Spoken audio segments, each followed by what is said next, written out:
well, welcome back to the Moves That Matter podcast. I'm Mike Berry, and this week we've got Mr. Michael Looney back. But today we're going to talk about economic development's invisible engine. We're going to get into infrastructure. But before we do that, Mike, you were out last week. I was invited. Tell us where you were. What were you doing? I was invited to Charlottesville, Virginia, which is the headquarters of Apex Clean Energy. Apex Clean Energy has an operation in San Angelo. They have an office in San Angelo, down in the southwest part of town. They have their headquarters in Charlottesville. They're the company that designed and leased the land and built the Angelo solar power facility, which is a 348 megawatt solar power facility on the west side of the county. That's the one over off, 2288? 2288 Jeremiah Lane. Yes, sir. So they invited me up to be a keynote speaker at their company annual function. Nice. So it was a week-long event. It was only up there for 2 days, but it was very well received. What did you get to talk about? The topic was on the economic power for small communities of data centers, and how solar power has been propelling these new developments into our economy throughout the entire state, because we have our state grid is a singular grid. So we touched on that. We talked about how the tax benefits of such large capital projects are beneficial to the not just the county, but also to the school districts. And so we can get more into that later, but that was the basic gist of it. The second half of it was on how power companies like Apex, which has demonstrated not just an interest, but also their commitment to supporting higher education. Yeah. And so we had a representative from a community college in Mississippi that spoke about a pilot program that Apex has done with this small trade school in Mississippi that has been highly successful. And now the background conversations after the presentation were, how do we deploy this into other communities where Apex has a presence? What was special about the location of Mississippi? They have a power plant down there. They have okay. a 200 megawatt power plant down there that they built a couple of years ago, and noticed that there was a real interest from this community college in the project, and these students wanted to be more involved and not just learn how to do the installation, but they wanted to understand the engineering and kind of the political side of things on how you take a 1,600 acre piece of property and develop it into something that's providing power to the United States grid, but also supporting the community at the same time. So they noticed this influx of students that were just very curious. They had kind of this group of students that were constantly contacting the company to ask more about it. They contacted the trade school, and over a period of about a year, put together a very dynamic program to teach classes at the trade school on how you develop and build and operate a solar power facility. And then they just started to codify that into actual full-scale certifications. Wow. And so, that's a way for Apex Clean Energy to build their workforce of the future. Sure. Yeah. But it's also the lifeblood of community college, trade schools, is program creation. Whether or not they get state funding or don't get state funding, they got to get student throughput. And when businesses do that, they partner with those schools. That's really what helps accelerate that program creation that they need so desperately. Well, and that's something that you and I have been working on for at least 5 years, and continue to talk a lot about is building the bridges between industry and higher education. Higher education meaning seniors in high school. Sure. And we're not necessarily talking about university level, although that's included. Yeah. And as you and I've talked about this a lot, and it's probably worth us talking about in more depth. When you look at what we see is the United States corporations are starting to adopt the European, especially the German model, where corporations in Germany for decades automatically have programs set up with regional trade schools and community colleges and universities in their area. And that's very sensible in so many different ways, from funding support from corporations to the schools, Yeah. training, but also it informs the schools, whether it's a high school or a trade school or a university, what does the industry want? Right. And that's very responsible of industry to do. Because a lot of times we hear critiques of colleges that they're siloed away and they're teaching things that are not applicable. Yeah. Well, that falls both on heavy industry and on the colleges to begin those dialogues about what actually do they need to be teaching. Right. The industries ought to be informing what the curriculum needs to be so that these students are employable after. Absolutely right. 100%. It's just the way it should work. Of course. And and we're going to touch on that today because I think, we've talked about talent as the new currency, and we're going to get into that a little bit as it relates to infrastructure because there is an infrastructure piece there and how you attract talent. But just from, I want to kind of get into this infrastructure discussion and how it relates to economic development. I want to start by kind of asking you and folks to think about the cost of failure, right? Yes, you've got It's a great phrase, by the way. Right? It's cost of failure. The economic drain of, say, traffic jams, right? Or internet outages or old aging water pipes. It's not just a convenience, right? It can be a drag on a community's GDP or the state's GDP or the nation's GDP.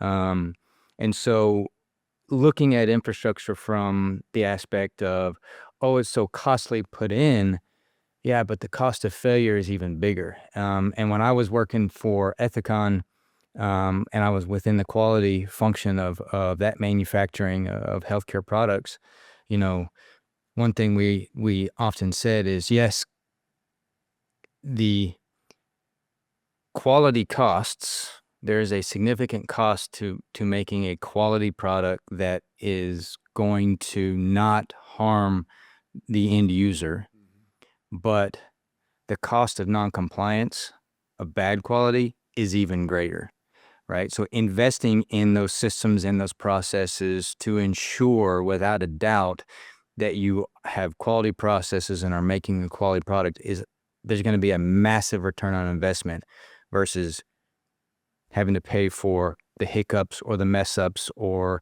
any non-conforming product that you put out there. And I think infrastructure needs to be looked at it the same way. There's a bigger cost to the failure. Your example at Johnson & Johnson Ethicon is that you invested a lot of time and a lot of money into quality control, making sure that your products Quality control and quality assurance, because there's two separate things, right? It's during the process, but it's also after the process. Well, if you don't do that, you're depending on luck, and luck is cheap.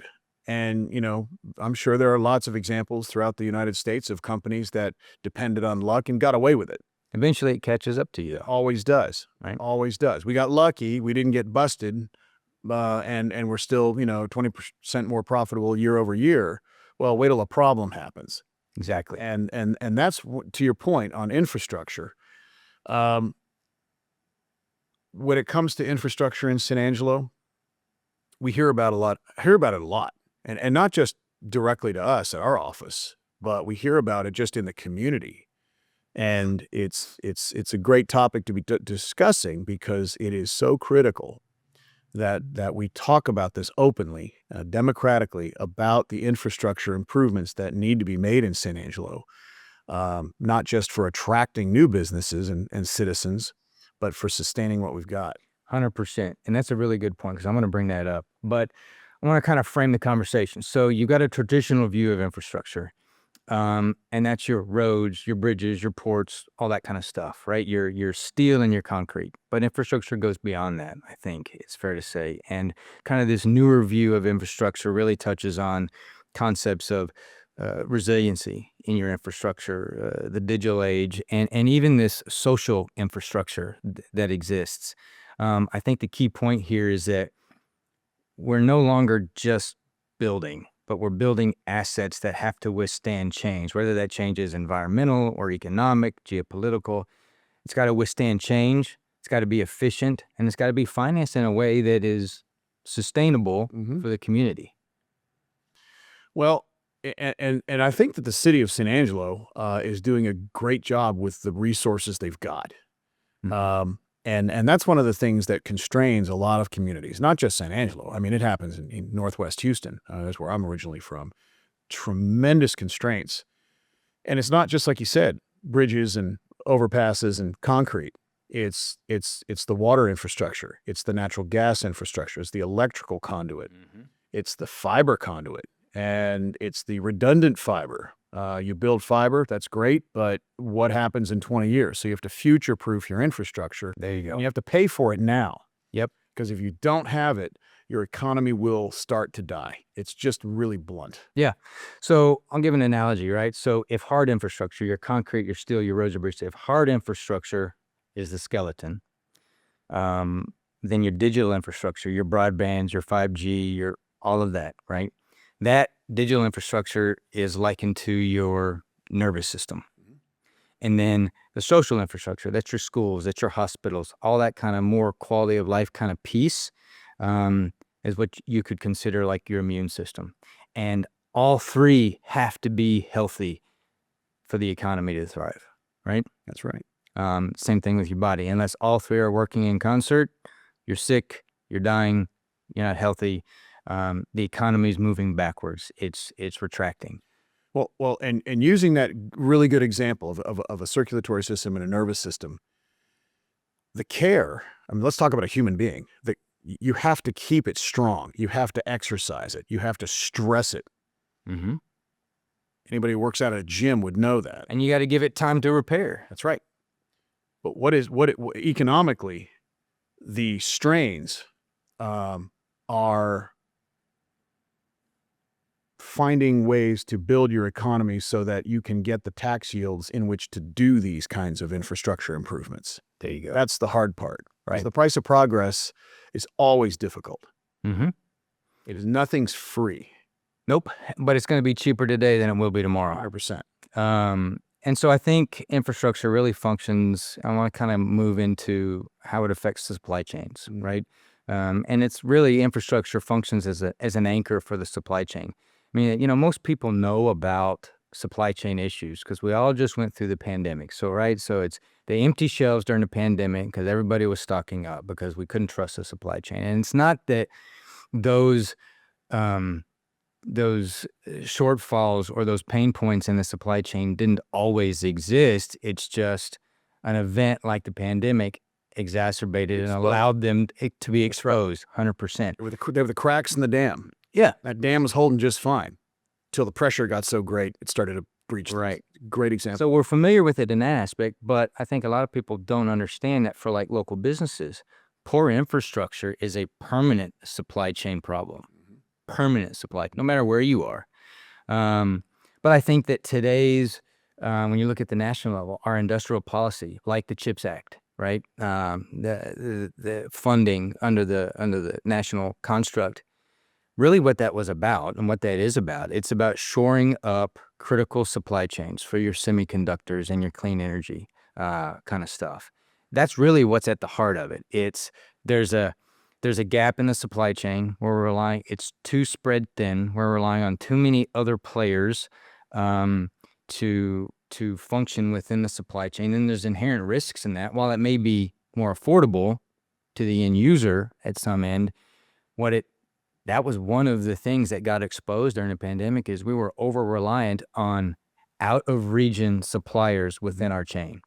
And from an economic development standpoint, our job, if we're marketing the community and the community is our asset to spur business growth or new business or what have you, or talent attraction, we have to be able to show that we have a resilient energy supply and a resilient water capacity to support what's being funded under things like the CHIPS Act, these high-tech, high-demand industries. And without that, we're going to miss out.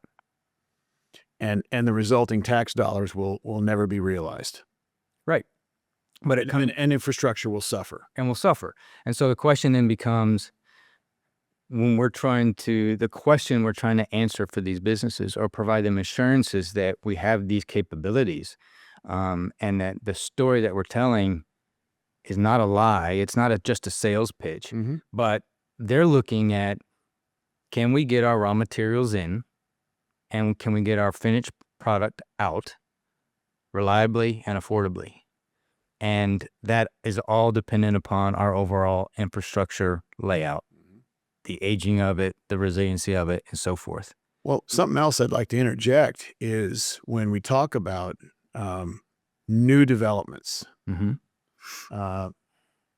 new factories, new manufacturing facilities, new warehouse and distribution facilities, the prospect of data centers, which we've been discussing and working on. These developers pay for almost all of the infrastructure costs that affect their property, and even infrastructure that is downstream. So that's something that when I was with a commercial real estate development company in Austin for many years before I came to San Angelo, that was very common. And it's a phrase called developer pays. Meaning, if you're going to build, let's say, for example, a new warehouse and distribution facility, which our company did, we would have to pay for the infrastructure, not just, we didn't just tie into the infrastructure out in the street. Sometimes we had to build infrastructure for miles to service our facility. And one would think that, well, that's on the telecommunications company, and that's on the gas company, and that's on the city for water. Well, they'll get you the service, but the actual hard infrastructure, if you want to wait long enough, they eventually might get to you. Probably not. Right. So the developer would pay for all of that. So oftentimes private real estate developers pay for a lot of infrastructure that they'll never see the full benefit of, because they're building infrastructure for other developments that will eventually cluster around their own. Right. Yeah. And that's something that I think is important for people to understand, is that maybe at one time in this country's history, it was common for cities and municipalities to build all the infrastructure either for an en route, an incoming development, or for the future.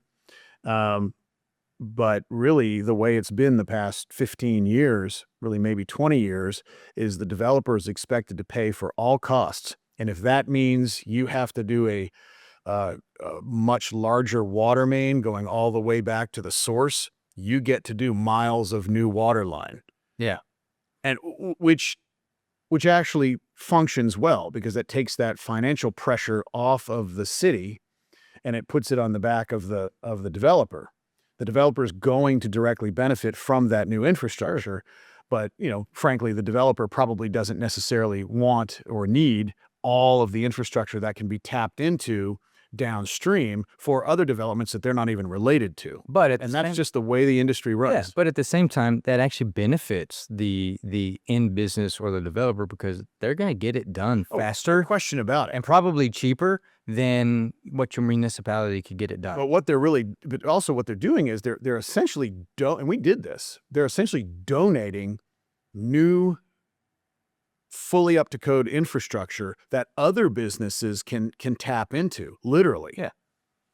Whereas, like I said, maybe in the old days, in a more idealistic world, the community, the municipality would provide all the infrastructure. Yeah. Which to a lot of people would seem reasonable, but not the case, especially not nowadays. And a lot of times that's because a municipality. And we've seen this example in San Angelo, where they'll say, yeah, we could run that extra mile of water line, but we didn't know we were going to be running that extra mile of water line. We never budgeted for it. We didn't know we were going to be compelled to do that, because this is a whole new, manufacturing facility opportunity. And so the manufacturer just pays for it, because the city theoretically could pay for it, but it might take years. It's going to slow the process. That's right. And they don't have time. Business will not wait. Right. So shifting into the kind of talent piece of infrastructure, and how infrastructure, or the lack thereof, or the availability of, can affect economic developers, increasing focus on people and well-being.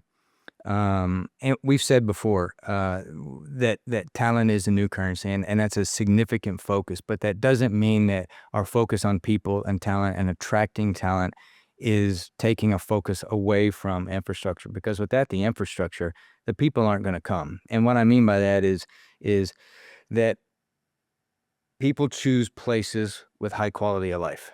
That's right. Thankfully, San Angelo has one of the highest quality of lives within the state of Texas. That's right. Against all other metros. Provable.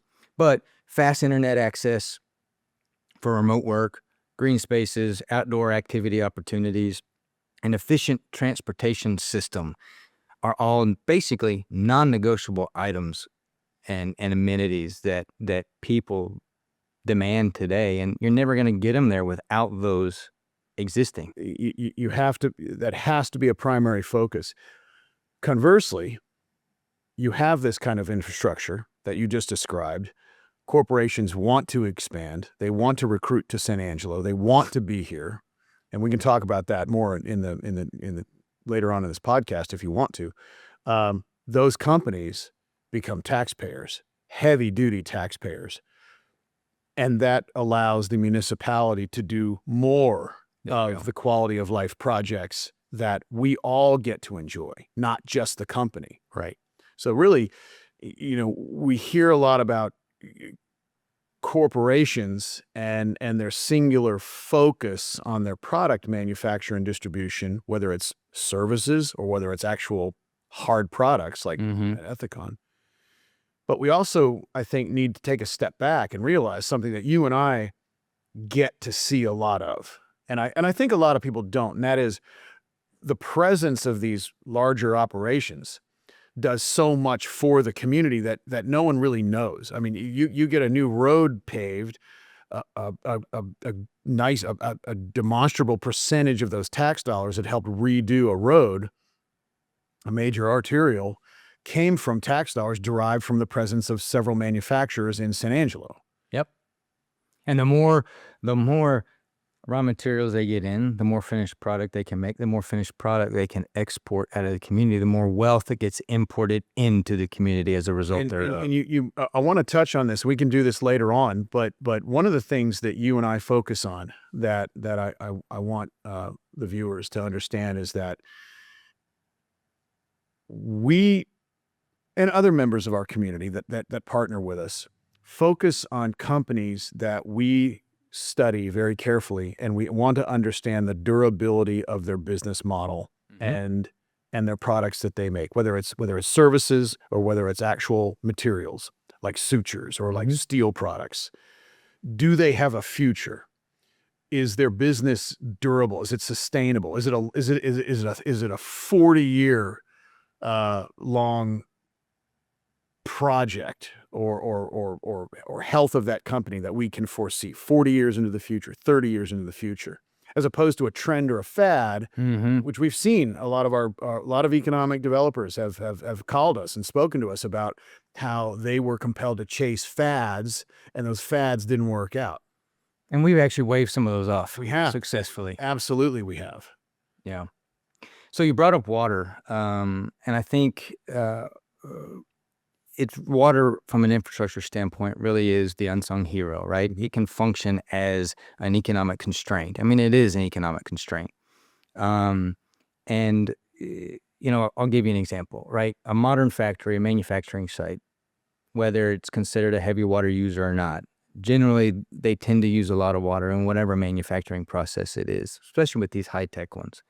But they don't just require volume. But they require a guaranteed, uninterrupted flow of a specific water quality. And droughts or aging infrastructure pose massive threats to the functioning and the well-being of that business. And I think even on the economic development side, we are often constrained by the capacity of our water or wastewater systems to handle future growth.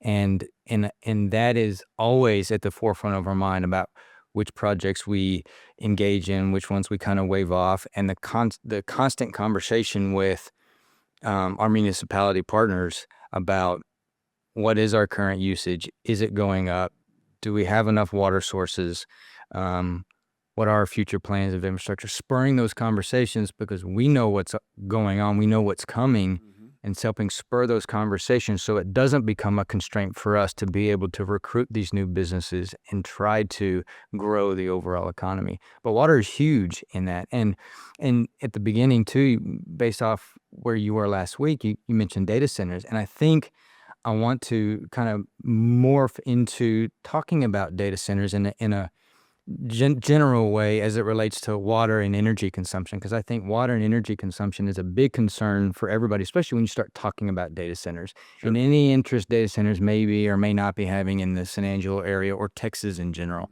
I want to reference a recent Texas Tribune article that I just came across that came out a couple of days ago.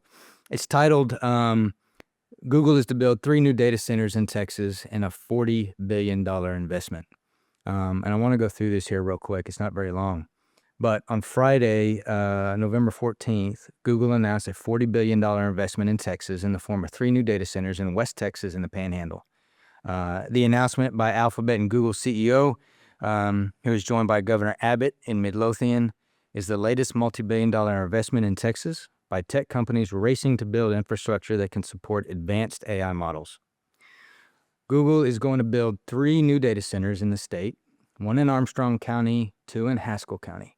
The one of the Haskell County data centers is going to be paired with new solar and battery storage plant designed to minimize the center's impact on the electric grid. Texas, this is a quote, Texas is the epicenter of AI development where companies can pair innovation with expanding energy, is what Abbott wrote. Google's $40 billion investment makes Texas Google's largest investment in any state in the country and supports energy efficiency and workforce development in Texas. We must ensure that America remains at the forefront of AI revolution, and Texas is a place where that can happen. It goes on to say that Texas has seen a rapid increase in data capacity in recent years thanks to the state's relatively cheap energy prices, the ease with which facilities can connect to the grid, and its overall business-friendly tax and regulatory environment. It says that there are at least 411 data centers located in Texas, second in the U.S. only to Virginia. Sundar Pichai, the Google CEO, underscored that Texas's importance to the growth of AI in Friday's announcement, and they say that everything is bigger in Texas, and that certainly applies to the golden opportunity with AI. Data centers are energy-intensive facilities, which we're going to talk about here in a sec. They're energy-intensive facilities that house servers that provide computing power, along with fans and cooling units needed to keep the equipment from overheating. The boom of data centers, coupled with the state's rapid growth overall, has led to projections of ERCOT that demand on the power grid could nearly double by 2030. That's in 5 years. Right. That's massive. Companies generally employ around 50 to 150 or more employees in each data center, in addition to an array of building and maintenance contractors, according to the Data Center Coalition, which estimates that each job in a data center supported 6 jobs elsewhere in the economy. That comment right there is what we talk about overall economic impact, right? It's support elsewhere in the economy on a particular business. Google said its investment is also going to fund workforce development to train existing electrical workers and more than 1,700 apprentices in Texas by 2030. Sounds pretty exciting, but I think along with that, there's likely a lot of concern with regards to what that's going to mean from a water consumption or even an overall energy consumption standpoint. And I kind of want to get into at a more elementary level, just kind of help folks understand what it talks about when this article mentions, them being heavy energy consumer. Basically, data centers use water and energy, but specifically when you get into water, I think that's one of the biggest concerns of what data centers do in terms of depleting a local community's water source. So they basically use water to transfer heat away from its chips and GPUs, right? It is one of the biggest operational challenges I think data centers actually face is temperature control, right? Because those chips, those servers generate a lot of heat. And if they get too hot, that's when they fail. Right. So the way in which they optimize energy and water is to keep those servers cool. And so there's a couple ways in which they can do it, which I want to get into and I want you to expound upon. So let's look at the server level versus the building level. So at the server level, there's two options. They can use air cooling, which is like your AC in your home or your business. Right. And then there's liquid cooling, which is a closed loop system that basically sends a cooling liquid like water over the processing chips inside the servers. And then that absorbs the heat and it carries it away. And then that liquid is cooled elsewhere and then recirculated through the system. But then you also have this concept, especially when you're talking about the kind of on the building level of a data center, you've got this concept that is quite widely used today, especially in some of these older data centers, is evaporative cooling. And that evaporative cooling system basically rejects heat using fans and water, and then that converts that water into water vapor, and then that is then released into the outside. That option consumes a lot of water. It does. But on the flip side, it's actually more energy efficient than your standard air conditioning. Mm-hmm. And the evaporative cooling type systems, this is a really good way from the data center's perspective, a way to manage their energy use in areas where power constrained grids exist or they have limited access to renewable energy, right? In water-stressed regions, like West Texas, where water needs to be prioritized for quality of life, not just for business use, that's where evaporative cooling really ought to be avoided. Right. Closed loop systems, in fact, the latest stat is that they can actually reduce water use by up to 70% from your standard evaporative cooling data center. That's significant. And then on top of that, which I think is why they mentioned in this article and what's going in Texas here by Google, is it's going to be paired with solar panel farm and battery storage, is because powering data centers with renewable sources of energy, like wind, like solar, what have you, actually even further reduces the need for the water consumption. And the more what you would call clean energy deployed to power these facilities across the board is going to reduce one's power consumption. On the business side of it, that reliance on less energy intensive apparatus like ACs moving towards that liquid cold closed loop cooling systems is on the business is actually going to cut down their operational costs significantly as well, and support basically the industry's ability to move to more sustainable practices. So add to that for me. Well, the earlier generations of data centers, and the scale that we're talking about of what a common data center facility, which is usually between 4 and 6 buildings, campuses. You'll see some data centers that are located within city limits, like in Houston and in Dallas, Fort Worth area. A lot of them up there, very small, and they will utilize usually a closed loop system, a very water efficient system, even though they could use an evaporative cooling system, which is actually more efficient. It cools better, it cools faster, and it's more controllable. But what we've been told by the data centers that we're discussing, the prospect of coming to San Angelo with, is that they automatically they came right out of the shot and said we're using a closed loop system that is a closed system. Yeah. Once you charge the system, the only water use is really for break rooms and bathrooms. So once you charge the system, and it's usually about between 1 and 2 million gallons per building. It's a single charge. Kind of like the radiator in your vehicle. Yeah. You don't constantly replace the water. You're just charging it one time, and it stays within the system.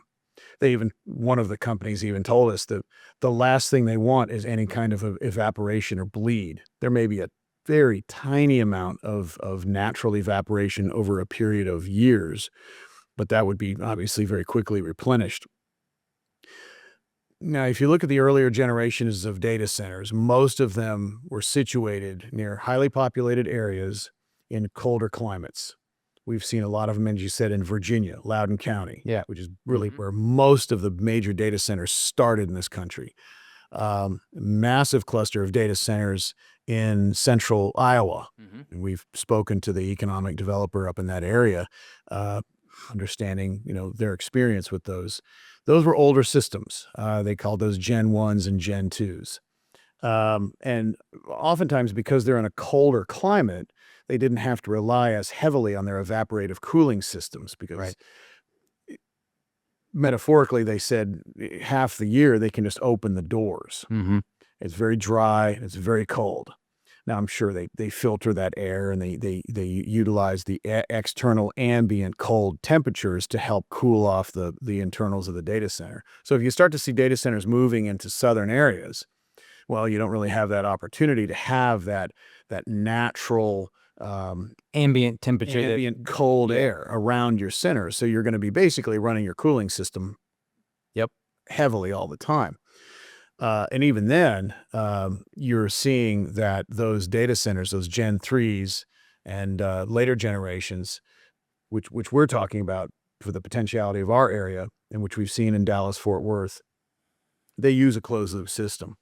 Even though they have the opportunity to offtake as much water as they really want to, because there's an abundance of it, they're all going to the closed-loop system just because it's just more environmentally friendly. Yeah, and it functions well for them. So they're willing to make those investments in a more expensive system, but it puts less pressure on the community's water supply. A whole lot less. More environmentally responsible. But it is.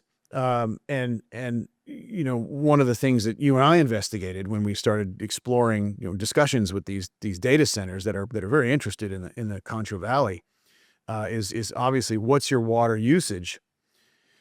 And they said, we're not going to build a multi-billion-dollar campus and then run out of water. That's a hard call to make to your data centers, to your hyperscaler tenants and your investors. Sure. Oops, we ran out of water. Not only have we agitated the community, we've now, potentially used up more water than we thought we would. Now we've got a problem. They don't want that conversation. They want to avoid that completely. They want to make absolutely certain, not just for moral reasons that they're good stewards of the environment, but they have to make absolutely sure that they have a cooling system that doesn't rely on limited water. And so that was something that I found to be very encouraging, which is why you and I and our partners at the county and the city have been exploring further, pursuing some of these projects, as opposed to some of the projects that you and I were faced with 4 years ago, where we had some similar data center type developers. They were crypto miners. We figured that out. And they had a massive amount of power consumption and water consumption. And we told them no. More so than even these projected data centers that are going in. Massive. But they were under a lot of market pressure to get those facilities deployed.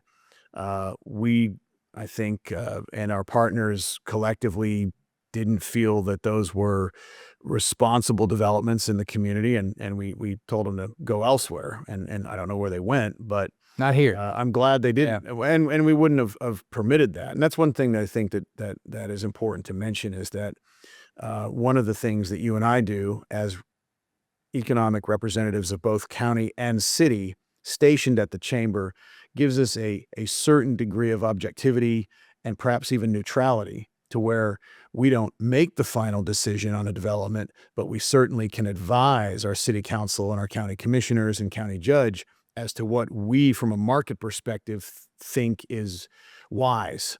Well, and I'll add to that, right? Because you come at it from a local resident perspective, right? Yeah, we can be objective because we're not serving one master. We're looking at county and inside the city limits. Nor are we a party to the transaction. Right. We're not making a commission. Correct. If they were. Yeah. But I think what we also bring to the table that might be different in some other communities, right? Within the economic development career field, it's very common to, ever so often move from one community to the next as you grow your career and you progress and whatnot. But from you and I's perspective, we've been here since the early 2010s. Yeah, we were transplants, but we've been here for almost 15 years, each of us individually. We were pioneers. We wanted to be here. And so when we look at these projects, we're not just looking at them as, oh, this is our job, and we need to advise the city and the county on what's good economically, but we also have a unique perspective because we look at these from, we live here. That's right.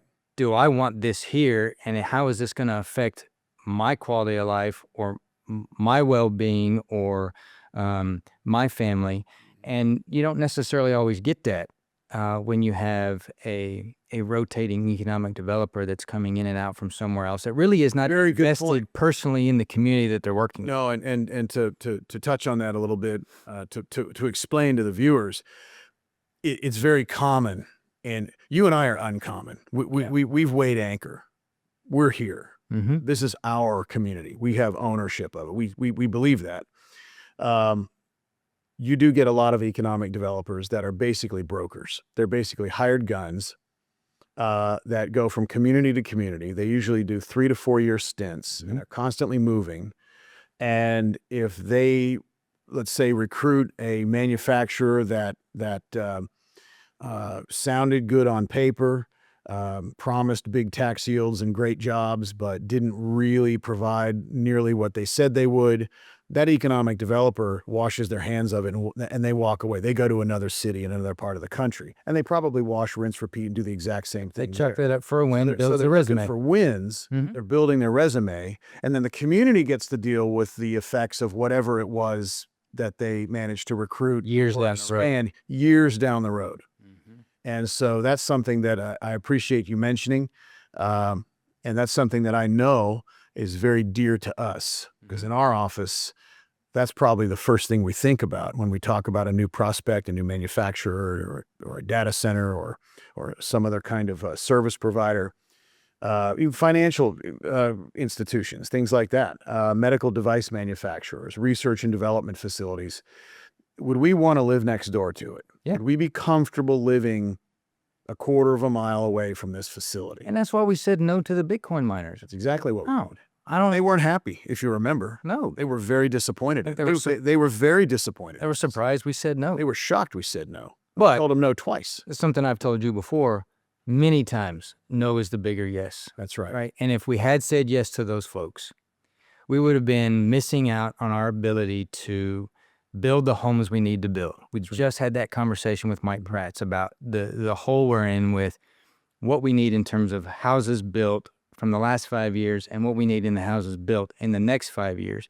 And had we put in one of these Bitcoin mining facilities and not made the hard decision to say no, we would have displaced our ability, not just from an infrastructure standpoint, but just displaced the ability to build homes and provide a good quality of life for the people that do want to live here. And then you potentially start pushing people out because they don't want to be around that. That's right. We've already heard stories of specific towns and people that we run into that are not happy with their Bitcoin mining facilities that are there, but they're stuck with it. Community in North Texas. Mm-hmm. That's paying the price for it, and they're very unhappy about it. And the tax yields are strong. Sure.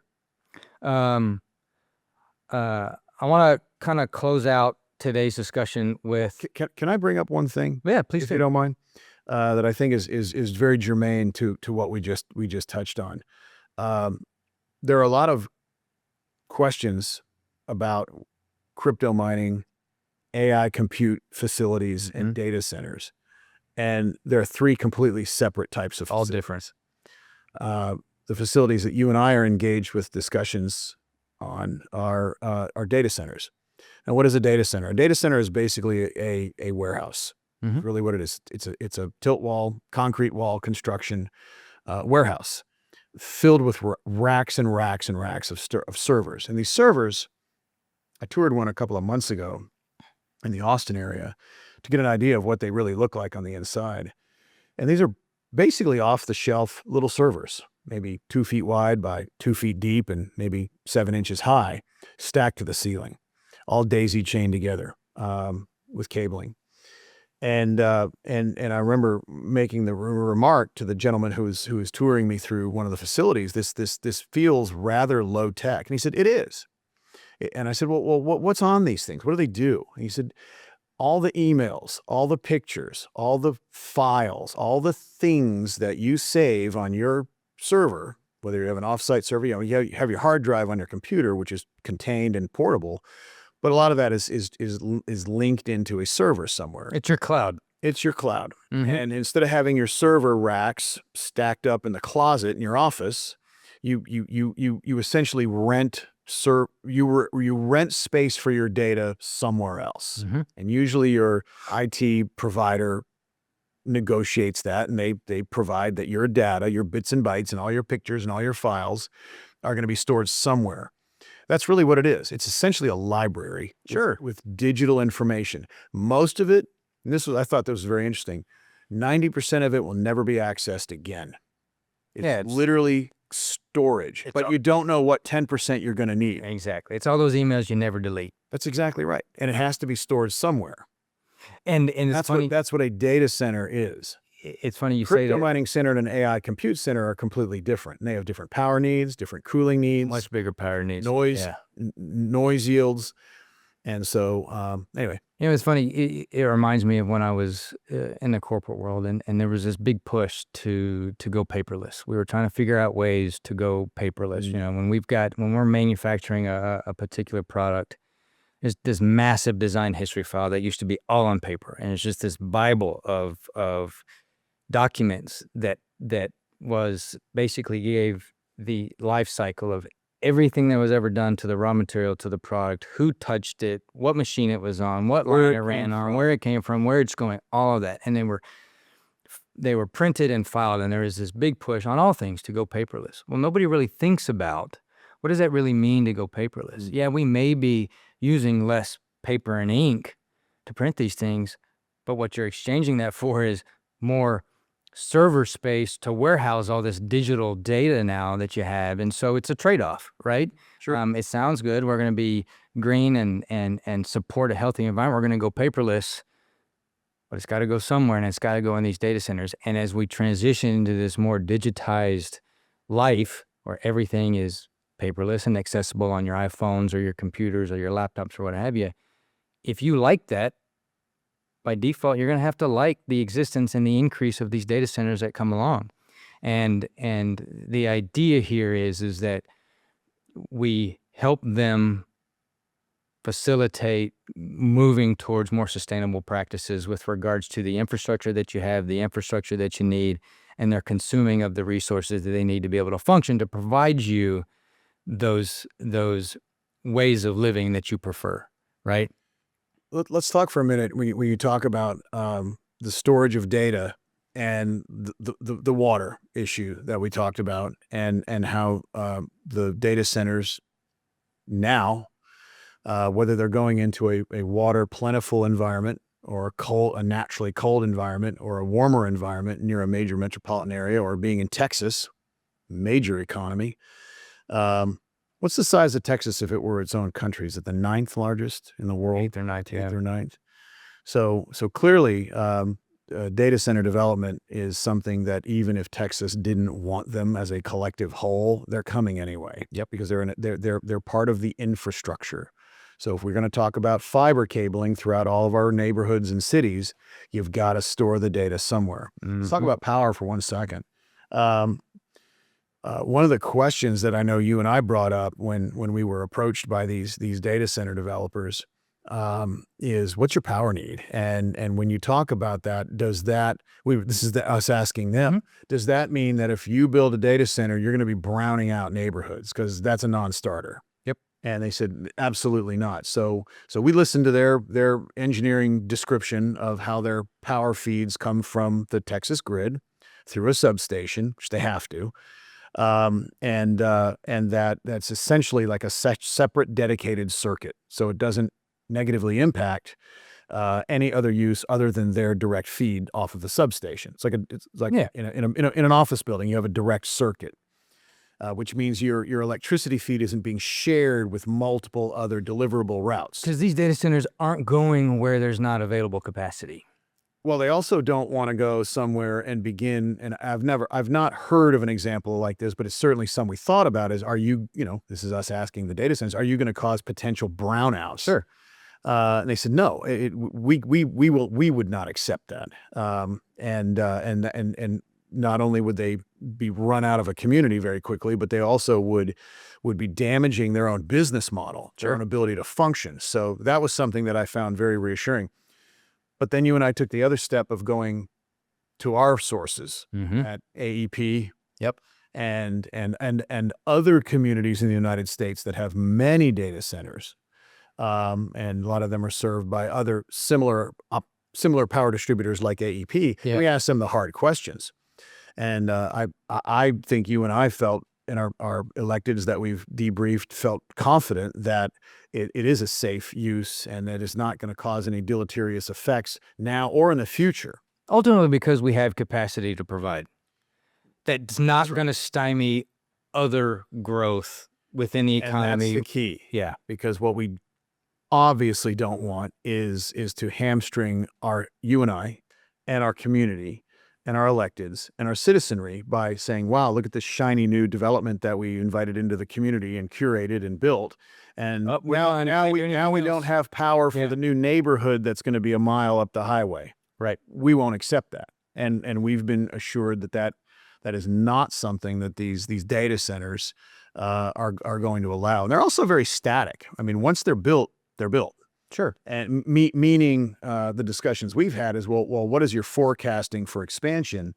And what I think was very interesting is that once they build their 2, 3, or 4, or 5 buildings, they're pretty much going to hard stop on that because they know that in the future, they're going to be able to get more compute power out of the existing facilities that they have, and there's no sense in overbuilding the shells. Mm-hmm. And I thought that was very interesting. When we walked through the one example model that we toured in Austin, the developer was very proud to show us all of this conduit that was cut into the building, and they asked the kind of sort of tongue-in-cheek question, "Do you know what that is?" Of course, we said, "Well, how would we know what that is?" And they said, "We don't either. But we know it's for some kind of a hyper-efficient cooling system that we know is somewhere in the research and development phase. Mm-hmm. It will probably be integrated into the building as it moves into its later years. But we're preparing for that new cooling system, and we're preparing for higher density computing within the shells that are being built, which I think is very smart. So they're being built for the future, right? They're what they call the term future-proofing is the term that they use several times. And I asked them, why would you do this?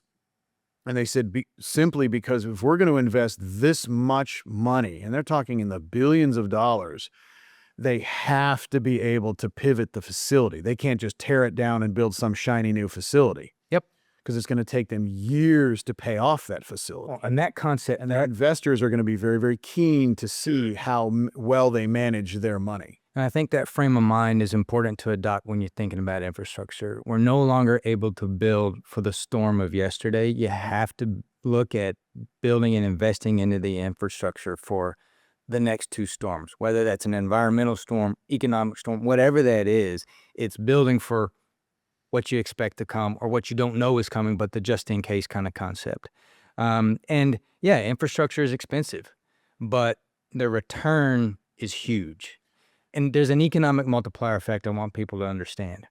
For every dollar invested in infrastructure today, there's a proven economic benefit, usually around $1.50 to $2 in long-term GDP growth and job creation. To the community. Yes, 100%. And so, yes, it's expensive, but it's going to be more expensive tomorrow than it is today. Let's take a minute as we close out to be a little bit more anecdotal, less scientific, less engineering focused. You and I have a very unique perspective. San Angelo has been, I think, a very well-managed community for decades. It's a very attractive community. Businesses don't necessarily, and their employees need to locate in large metropolitan areas. I've used this term before in conversations, both privately and publicly. San Angelo has been discovered, or maybe we should say rediscovered. Yeah. A lot of developers and private equity firms very interested in San Angelo. Many conversations on a weekly basis because it is such a well-located city. You're 3 hours from Austin, 4 hours from DFW, 4 hours from San Antonio. You're an hour and a half away from the Permian Basin, the largest oil play in North America. You're in that, but it's a beautiful city, and it's right in that sweet spot. And do you think what do you think the future holds? Let's do a 60-month forecast. I want to see what you think based on all those factors that you and I communicate with on a weekly basis. No, even if we don't want growth in San Angelo for whatever reason, let's say for some reason we didn't, it doesn't matter, because it's kind of like Austin in the 80s. Yeah. Austin was very, hey, we're good. We're good. We got what we want. We're right sized. They didn't have that term at the time, but you follow? Well, it didn't matter. And the state demographers were saying, Austin, buckle up and get ready. The world is not going to ignore your city. They're not just going to go to DFW, San Antonio, or Houston. They're coming at you. And look at Austin now. It's unrecognizable from 20 years ago. And while we may not see, and it's well done, an Austin-sized growth, I don't think we will. The point is, it's going to grow despite itself. That's right. And we might as well be part of that conversation and help drive the right type of growth at the right pace, rather than just sitting back and letting somebody else determine what that looks like and feels like for us. And that's what, having been in Austin for 20 years in the business, that's what we saw. And when we saw Austin very cautious as a community. I mean, I'm not just talking about the elected officials. I'm talking everybody was just very cautious. And they went to the outskirts. And they and these developed beautiful developments, but they built whatever they wanted. Yeah. And Austin has, if you will, caught up and is doing a spectacular job on a global scale of downtown redevelopment, infill redevelopment. And it's a beautiful city, but it's a very attractive city, and it just continues to grow and grow and grow from a density perspective, a citizenry perspective, population. And like you said, I don't think that San Angelo is going to experience that, but certainly based on the work we're doing and the conversations we're having and the projects that are in the works, we can't hold it back. It couldn't be, because San Angelo has done such a good job of maintaining its cultural significance, its natural beauty. You have 3 rivers that run through the middle of the city. The citizenry are known, and we've had this anecdotally told to us by heads of corporations, very, very educated, friendly people. So what we see are these companies and these equity companies that want to put money into San Angelo saying, you check all the boxes, where have you been? And those are good signs. Sure. Those are very good signs. It's a sign that we have a good household. Yep. And it's attractive, but we want to manage. You don't want to lose that growth looks like, but we also don't want to lose that. Don't want to lose that. We don't want to lose that flavor. We don't want the city to just get paved and turned into, any other city, some place that we don't want it to be. Right. So yeah, the city's growing, but at what cost? Well, we want to preserve that culture, and that's something that Austinites were very concerned about in the 90s when I was at school there. Yes, we want growth, but we don't want to lose our culture. Yeah, because that's something that you can never get back. Yep. And I think that they haven't. Some might argue that they have to a degree, but I don't think they really have. And I think San Angelo, I think that's one of the things that you and I want to make sure is preserved, is the culture of our community. And the growth will be, it won't be rampant. It'll be, and that's what we see. Nashville is a great example where the growth became rampant, almost out of control. This will be measured and deliberate. Absolutely right. So let me suffice it to say that I think to walk away from today is that the community really needs to embrace the idea that investing in pipes, in wires, in roads, the things that we don't necessarily see, it really is the most profitable. It's the most equitable. It's the most future-proof investment that we can possibly make to be ready for what's coming. You got it. 100%. So thanks for joining us today. If you liked what you heard, please make sure you look back at some of our past podcasts and look forward to next week as we continue this conversation. Thanks.